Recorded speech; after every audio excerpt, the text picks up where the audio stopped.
नमस्कार मित्रांनो, समाधान काळे शेतकरी मित्र यूट्यूब चॅनलमध्ये आपले सहर्ष स्वागत आहे. व्हिडिओमध्ये नवीन असाल तर बेल आयकॉन दाबायला नवनवीन व्हिडिओ तुमच्यापर्यंत पोहोचेल. चला तर मित्रांनो, आज घेऊन आलेलो आपण स्वप्नपूर्ती महादेव मंदिर नवसाला पावणारे आणि तुमच्या मनात जे स्वप्न असेल असे पूर्ण करणारे महादेव मंदिर स्वप्नपूर्ती महादेव मंदिर. श्री स्वप्नपूर्ती शिवमहा मंदिरकडे जाण्याचा मार्ग आहे. चिंचखेडा दिगर, अंतर 500 मीटर. शेंदुर्णी सोयगाव हायवे रोडाच्या जवळ 500 मीटर अंतरावर असं मंदिर आहे, स्वप्नपूर्ती महादेव मंदिर. बरेच भाविक दुरून दुरून येतात या ठिकाणी दर्शनासाठी.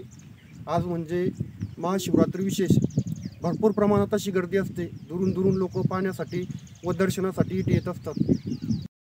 मधीच रस्त्यात छोटीशी अशी नदी लागते. निसर्गरम्य वातावरण शकता. महाशिवरात्री निमित्त भरपूर गर्दी आहे. समाधान काळे शेतकरी मित्र यूट्यूब चॅनलमध्ये आपले सहर्ष स्वागत आहे. नवीन असाल तर बेल आयकॉन दाबायला विसरू नका, जेणेकरून नवनवीन व्हिडिओ तुमच्यापर्यंत पोहोचेल. तर आज आपण आलो स्वप्नपूर्ती महादेव मंदिर. ते आपले पुजारी आहेत. मंदिराबद्दल यांच्याकडून आपण माहिती विचारून घेऊ. दादा, मंदिराची स्थापना कधी झाली आहे? जय भोलेनाथ. स्वप्नपूर्ती शिवमंदिर, चिंचखेडा दिगर, शेंदुर्णी सोयगावपासून 2 किलोमीटर अंतरावर आहे.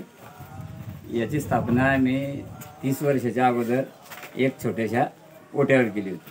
त्याच्यानंतर 2017मध्ये वैशाख शुद्ध पंचमी आदिगुरु शंकराचार्य जयंती त्या दिवशी मंदिराची प्राणप्रतिष्ठा करून हे मंदिर बांधण्यात आलं आहे. स्वप्नपूर्ती शिवमंदिर हे परिसरातील प्रसिद्ध असे शिवमंदिर आहे. इथं प्रत्येक भक्ताची मनोकामना ही पूर्ण होत असते. याची शाश्वती भरपूर लोकांना आली आहे. तर मंदिरावर दुरून दुरून लोक येतात का? हां, मंदिरावर आज समजा नाशिकपासून किंवा ज्या लोकांना असे काही अनुभव लोकांना सांगितले की नाशिकले त्यांच्या स्वप्नामध्ये मंदिर जाऊन संते लोक दर्शन घ्यायला सुद्धा इथपर्यंत आलेले. नाशिक झाले किंवा संभाजीनगर झालं, बरेच लांबून येतात लोक. दादा, ते भंडारे वगैरे होता का? हां, भंडारे म्हणजे कसं, आता आम्ही महाशिवरात्रीला भंडारा राहतो.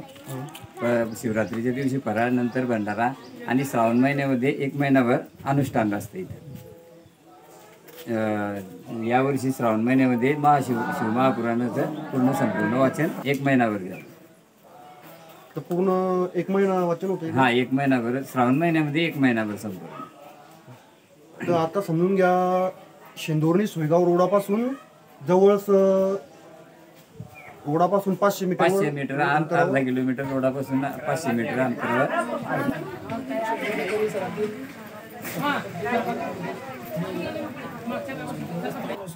इथे बऱ्याच भाविकांच्या मनोकामना पूर्ण झालेल्या आहेत.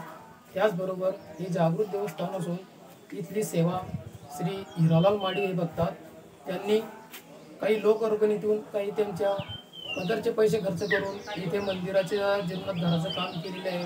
नवीन ओटा, त्याचबरोबर नवीन शेडचं काम आणि बरेच उपक्रम ते इथे राबवत असतात. आज पण महाशिवरात्रीनिमित्त इथे गजानन भक्त मंडळ शेंदुर्णी, महिला भजनी मंडळ शेंदुर्णी, तसेच वारकरी संप्रदाय यातील काही महाराज कंपनी येऊन इथे यज्ञ याग यांचं प्रयोजन चालू आहे. त्याचबरोबर महाशिवरात्रीनिमित्त इथे भंडाऱ्याचा पण कार्यक्रम होत असतो. एकंदरीत ह्या परिसरातील प्रत्येक भाविक भक्त इथले रोज नित्यनेमाने दर्शन घेत असतात व त्या महादेवाची प्रचिती ही प्रत्येकाला येत असते. बाजूला सोन नदी यांचा प्रवाह आहे नदीचा, त्यामुळे येथील या मंदिराला एकंदरीतच नैसर्गिक रूप प्राप्त झालेले आहे. त्याचबरोबर आपणही इथे येऊन एक वेळेस दर्शनाचा लाभ घ्यावा ही विनंती. जय भोलेनाथ. जय स्वप्नपूर्ती महादेव की जय. महाशिवरात्रीच्या सर्वांना हार्दिक शुभेच्छा.